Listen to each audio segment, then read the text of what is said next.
My name is Jake. I'm back again with the number 99 in my 102 favorite album countdown, and it is none other than Weezer's classic, timeless debut album, Weezer, aka The Blue Album. Now, I know what you're gonna say. Jake, you're so basic. Everybody's reviewed this album. Every 12-year-old has heard this album. What you... I know. I appreciate your concern, truly. I get it that Weezer does kind of exude 13-year-old suburban kid who just learned 3 chords for the first time energy. I know they do. Believe me. But I cannot downplay the role that this album has played in my life. Is that kind of typical for someone in my demographic to say? Certainly. But at the same time, I genuinely think this is a very well-made album. You can disagree. That's okay. We're all friends here. Now, on the off chance that you're not familiar with Weezer, they are an American rock band formed in 1992. Now, this particular lineup consisted of Rivers Cuomo on vocals and lead guitar, Brian Bell on rhythm guitar, Matt Sharp on bass, and Patrick Wilson on drums. Also, most of you probably know that the rhythm guitarist originally was Jason Cropper, but he found out his girlfriend was pregnant and he totally pretty much lost it. Rivers wasn't having it. He couldn't risk, them losing their newfound record deal, and he fired Cropper and recorded all the rhythm parts himself. So Brian Bell is really only credited on this album. This album was released on May 10th, 1994, produced by the late, great Rick Ocasek from The Cars. And he totally opted for the band's brighter sound that they had going for them at the time. Because, during when Weezer was first starting, playing gigs and whatnot, a lot of audiences, they only cared about grunge music. And that's why this album release date is kind of very interesting to me. It was released a month after Kurt Cobain passed away. And that really sort of marked the end of the grunge sort of era. And I mean, it couldn't have come at a tragically better time, sadly to say. But Rick Ocasek was all for the band's sound, because it is very, I can definitely tell there's some influence of the Cars in it, just in the poppiness of it all. And I'm glad he pushed for it because it sounds fantastic. Now, on to the songs. Track 1, My Name is Jonas. This is a great opener, sets the tone really well. This is kind of based on a car accident that Rivers' brother Leaves was involved in. Yeah, if you're wondering about the names, I'm pretty sure Rivers' parents were very much the hippie type, so there's that. And if you're by any chance wondering where the name Jonas comes into play, he was originally going to be a character in Weezer's abandoned rock opera, Songs from the Black Hole, and it was originally going to kind of touch on Rivers' sort of disillusionment with Weezer's success. I think a lot of those songs, or those ideals at least, later went on to become their next album, Pinkerton, which is almost equally as fantastic as this one. I feel like this is definitely one of Rivers' most passionate vocal performances, especially, the end, the workers are going home. It's so good. So good. This is just an all-around great song. Track 2, No One Else. One thing to know about me, I love power pop. This, if nothing else, is just an all-around great power pop album.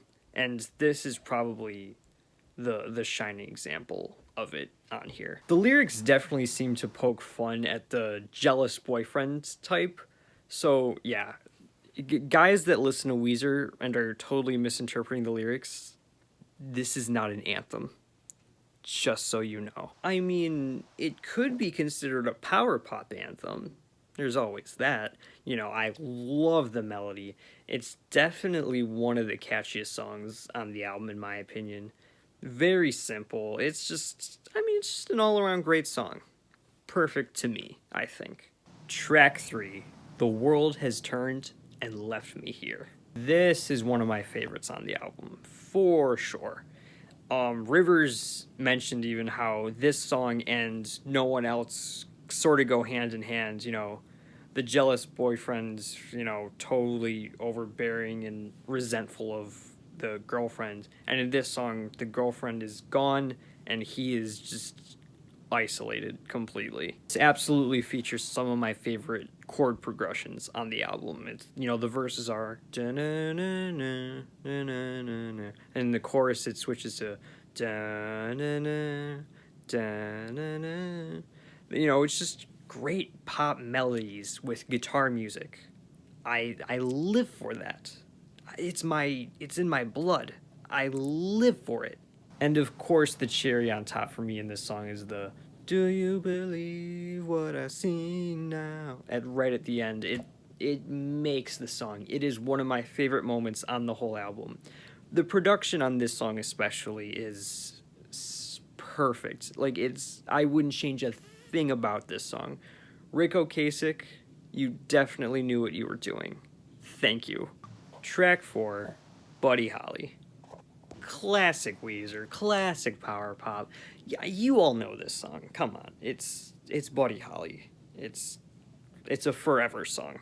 This will always be played on any alternative rock station, and it deserves to be so because it's a endlessly replayable song to me. Rivers apparently wrote this as sort of a comfort song for his Korean friend who was being relentlessly teased, and apparently Rivers wasn't even a big fan of this song. It was Rick Ocasek who sort of lobbied him to include it on the album, and thanks to him, really, you have this amazing track. My favorite part of this song is the bridge. The bang, bang, knock on the door, Rivers just goes off. What a guy. What a guy. Love that guy. Track 5, Undone, the Sweater Song. Now, I had first heard of Weezer around the time that the Red Album came out. So I heard, Troublemaker and Pork and Beans especially on the radio quite a bit around that time. And, I was a stupid kid. I was just waiting for Soulja Boy or Lil Wayne to come on. And, aside from seeing them on Yo Gabba Gabba and Fred, which both have been, two of my main interests at totally separate times in my life, my autobiography would be very interesting. Besides the point, that was really my only exposure to Weezer until I heard this song. Undone was the song that hooked me on Weezer. I remember just hearing that down, down, down, down, down, down, that intro, and I'm like, what is this? You should have seen the look on my face when my dad told me that it was Weezer. I could not believe my ears. Now, this was intended to be a very sort of sad song, and a lot of people just thought it was the funniest thing on earth. And, when you listen to the lyrics, it is kind of depressing, but, I can't help but feel like it has some really darkly humorous undertones. See, when it comes to any argument, I am very cursed with seeing both sides of the conflict. So I can definitely see where Rivers and the audience is coming from, certainly both ways. Also, one thing I'm going to talk about on this song and pretty much the rest of the album quite a bit is Weezer's use of dynamics. Them and the Pixies are two artists that I can really make note of that perfect the use of dynamics. I believe I've talked about that in another video, but really, it kind of bothers me when bands just have one pace going for a long time, be it a fast, slow, either way, if if all their songs sound the same tonally, I mean, I get lost. My brain just checks out. I can't get into it. That's just the way I am. But, it helps to have even just one song just, have it quiet during one part and then just booming loud in another. That's so I live for that. Again, that's one of my favorite things to take note of in music, and Weezer are fantastic at that. One last thing, the crescendo at the end is perfectly constructed. It's that slow build up and that it just slowly gets more chaotic sounding. Really kind of puts you on edge a little bit. It's like you're shaking up a it's like you're shaking up like a 8-liter bottle of something, and like if you open it something's gonna come out, and then it just releases. There's a song on this album that does that better, and it probably be more appropriate to use that analogy for that. You know which song I'm talking about. I will get to it soon enough. Track 6, Surf Wax America. This is definitely the most fast-paced song on the album, and it is probably the most fun, in my opinion. It's just, about the joys of surfing, catching a gnarly wave, surfing those high tides. I mean, it's a song you can sing loud. This is an anthem, definitely. And the quiet part sort of towards the end is what makes the song for me. It's the you take your car to work. Oh my gosh. And then it just gets right back into it again. I love this one. I can't help but just it's so good. Track 7, Say It Ain't So. This is another one of, if not the essential Weezer song. And it's got one of the coolest sounding guitar riffs ever. It's pretty much about the sort of parallelism between River's father and River's stepfather's alcoholism. And sort of, he noticed how he came home from school one day and there was a beer can in the fridge, and his father started drinking when him and his mother were separating, and he could only assume the same for his stepfather and mother. And I mean, I think this is one where the dynamics here really benefit to this sort of story. And especially, the verses where it's really, he's just telling it how it is, and the chorus, just say it ain't so. I think this is a better song than, it's a deeper song than people give it credit for, I think. And you really feel it, especially during the bridge. The Defada, I write you. I mean, it's a really sort of angry song, but well justifiably so. And this is definitely one of Weezer's masterpieces, for sure. Track 8, In the Garage. This is about a person who feels the most at peace when they're well, and it is supposedly a very autobiographical song. Rivers, I feel you, dude. I hear you loud and clear. I love the lyrics here, especially, dude, the X-Men references. I see you, Rivers. I see you. Also, gonna play a little devil's advocate here. Is this garage rock? I mean, it wouldn't fit under the garage rock genre, but it's about a garage, so I apologize. That was very stupid. Yeah, I just didn't want my dignity to leak out. Anywho, the bass in this song, maybe my favorite bass tone, or one of them. If you know, listen, I don't have a lot of gear, but if you know how to get this bass tone, please just let me know. I'll do anything. Dynamics, dynamics, dynamics on this one, especially where it's just the bass and vocals. Yeah. This is a perfect song. Track 9, Holiday.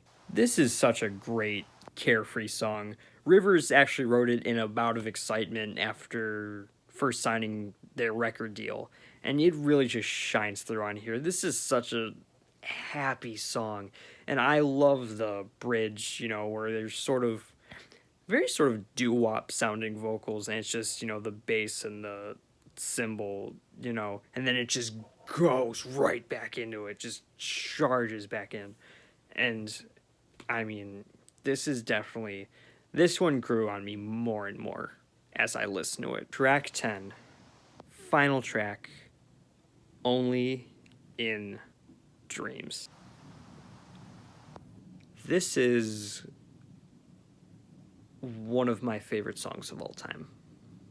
It is at least my favorite Weezer song. Undoubtedly one of the best bass lines ever composed, and probably my favorite use of dynamics on the album. Maybe not the best, but my personal favorite. This is about someone who is basically unable to attract the girl that he loves. The most common theory being due to social anxiety, and I definitely have a very real case of that. I don't know how I was able to overcome it with my girlfriend, but thank God I did. And I still think this is a very relatable song for people who struggle with that, to any degree. And I think that's part of the reason why it is just so good.